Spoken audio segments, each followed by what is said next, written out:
The night it happened, late on Friday, December 6, 1991, Austin, Texas, was quiet.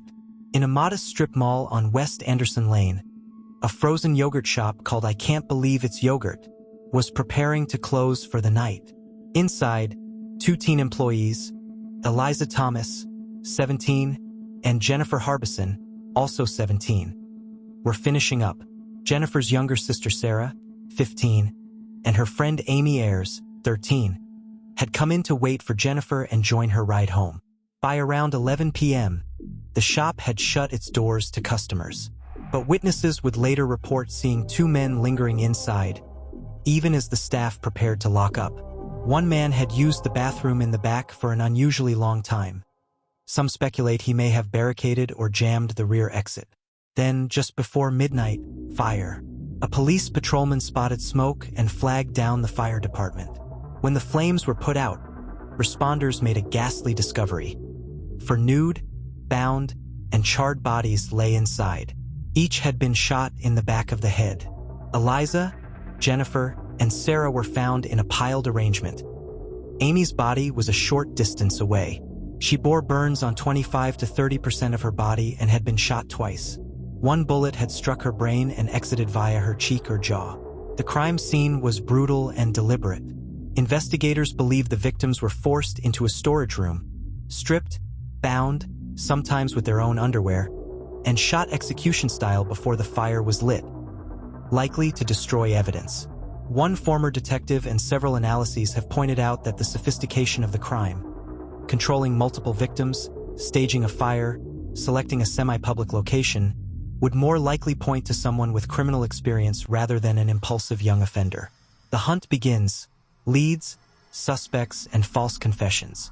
From the moment the bodies were found, the case became one of Austin's most haunting mysteries.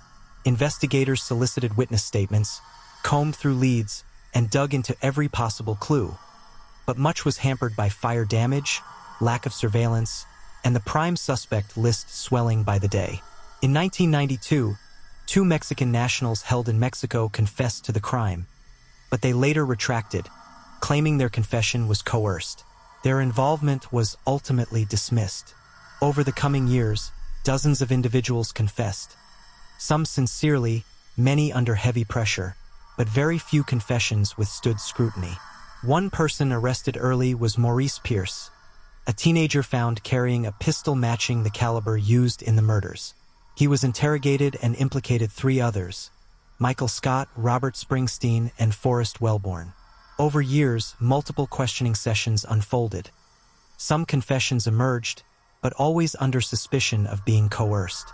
Finally, in 1999, charges were brought against the 4 men, Pierce, Scott, Springsteen, Wellborn. Ultimately, Scott and Springsteen were convicted. Michael Scott received life and Springsteen a death sentence. But they quickly retracted their statements, and the courts would later overturn those verdicts. Critics later lambasted the prosecution's reliance on confessions rather than tangible forensic evidence. The appeals court found serious violations. The men had not had cross-examination rights regarding one another's statements, and there was no DNA linking them to the murders. By 2009, both Scott and Springsteen were released. Charges were dismissed. As years went by, the case went cold, until advances in DNA technology began stirring renewed hope. Cold case, new science, and a breakthrough. Throughout the 2010s and into the 2020s, cold case detectives revisited the evidence repeatedly. Swabs that had earlier been considered too degraded were reanalyzed. In 2017, a key development. A partial male DNA profile was extracted from a vaginal swab of one victim. That profile matched no one previously implicated. Investigators filed that as a lead and held onto it. Then came 2025. Leveraging investigative genetic genealogy, police retraced familial connections to that unnamed DNA profile. A bullet casing, found in a drain at the yogurt shop years ago, was tested and found consistent with the firearm used in Robert Eugene Brashers' 1999 suicide. Brashers was a known serial killer and rapist who had died during a police standoff. The DNA evidence was considered a significant breakthrough. On September 26, 2025, Austin police officially announced that Brashers had been identified as the suspect in the 1991 yogurt shop murders. The ballistic match from that bullet casing and the YSTR DNA linkage were the key threads that tied him to the crime scene. Because Brashers is deceased, he cannot stand trial. Yet for the families, this revelation offers a measure of closure that had long seemed impossible. Still, many questions remain unanswered. Motive, whether others were involved, and exactly how Brashers targeted that particular shop and those 4 girls. Twists and doubts. False confessions galore. One of the most chilling elements of this case is how many people confessed, and how many confessions were later discredited. That creates layers of doubt. Who was telling the truth? Who was manipulated? No video, no clear motive. The shop lacked surveillance. Evidence was destroyed in the fire, and little concrete motive was ever unearthed. Was it robbery gone wrong? A targeted attack? We still don't know. Expert versus youth. Some investigators argued the crime's sophistication pointed to a seasoned offender, not local teens. That misalignment sowed confusion and mistrust in the original prosecutions. The DNA twist. For decades, DNA evidence was either unavailable or inconclusive. Only with modern genetic genealogy could a new suspect emerge, and the revelation dramatically reframes the case. Closure versus justice. Brashers cannot be tried now, but identification matters. It prevents perpetual suspicion of the innocent, honors the memory of the victims, and underscores how science can solve what time seems to erase. Conclusion and final thoughts. The Austin yogurt shop murders remain one of the darkest, most perplexing crimes in U.S. history.